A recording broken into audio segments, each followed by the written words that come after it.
नमस्कार मित्रांनो, आजचा हा व्हिडिओ थोडा शांतपणे ऐका, कारण आज आपण बोलणार आहोत नात्याच्या त्या भागाबद्दल ज्यामुळे खूप नाती मजबूत होतात आणि खूप नाती तुटतात. मित्रांनो, आज आपण बोलणार आहोत भांडणाबद्दल. भांडण होणं चुकीचं नाही, पण भांडण कसं केलं जातं आणि भांडणानंतर काय केलं जातं यावर नात्याचं भवितव्य ठरतं. हा व्हिडिओ शेवटपर्यंत नक्की बघा, कारण कदाचित आजचं एखादं भांडण या शब्दामुळे वाचू शकतं. मित्रांनो, आधी एक सत्य स्वीकारूया, जिथे नातं आहे तिथे मतभेद असणारच. कारण दोन माणसं वेगळी असतात, विचार वेगळे असतात, अपेक्षा वेगळ्या असतात. भांडण म्हणजे प्रेम संपलं असं नाही. खरं तर जिथे भांडणच होत नाहीत तिथे संवादच नसतो. प्रश्न नाही की भांडण झालं, प्रश्न हा आहे की ते सोडवलं का. मित्रांनो, नात्यात भांडणं का होतात? संवादाची कमतरता, अपेक्षा न बोलता ठेवणं, गैरसमज, इगो, अहंकार, साठवलेला राग, वेळ न देणं. बहुतेक भांडण लहान गोष्टीपासून सुरू होतात, पण ती मोठी होतात कारण आपण योग्य पद्धतीने बोलत नाही. एक छोटी गोष्ट, समीर आणि काजल दोघं एकमेकांवर खूप प्रेम करत होते, पण रोज काही ना काही भांडण. कारण काय? काजलला वाटायचं तो मला वेळ देत नाही, समीरला वाटायचं ती कायम कुरकुर करते. दोघंही बरोबर होते, पण दोघंही बोलत नव्हते, आणि बोललं नाही की भांडण वाढतं. मग मित्रांनो, नात्यातील भांडणं कशी सोडवायची? उपाय नंबर 1, भांडणाच्या वेळेला शांत राहा. मित्रांनो, रागात घेतलेला निर्णय आणि रागात बोललेला शब्द दोन्ही धोकादायक असतात. राग आला की आवाज चढतो, शब्द कटू होतात, आपण जिंकायचा प्रयत्न करतो. पण नातं जिंकायचं असेल तर आधी स्वतःला शांत करा. थोडा वेळ घ्या, पाणी प्या, श्वास घ्या. शांत मनानेच प्रश्न सुटतात.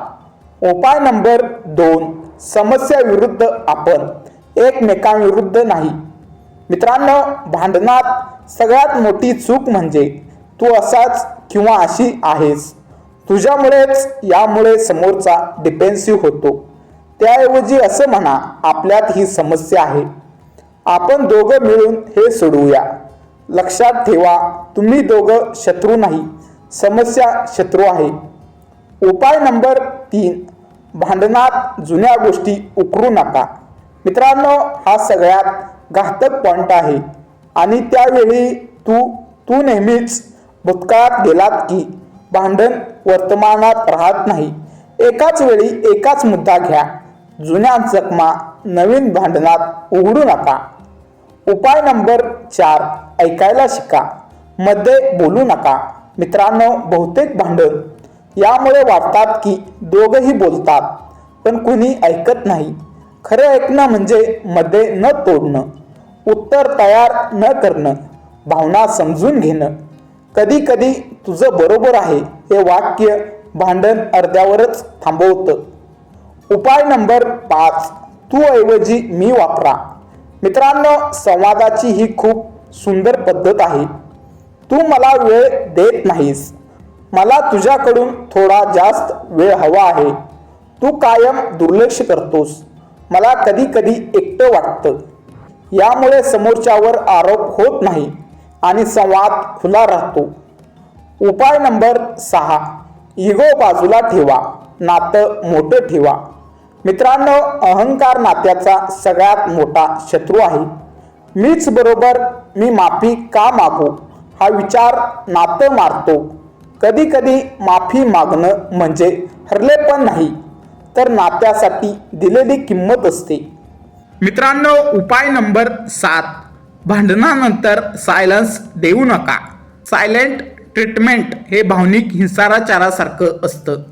बोलणं बंद करणं, सीनवर सोडणं, दिवस दिवस गप्प राहणं.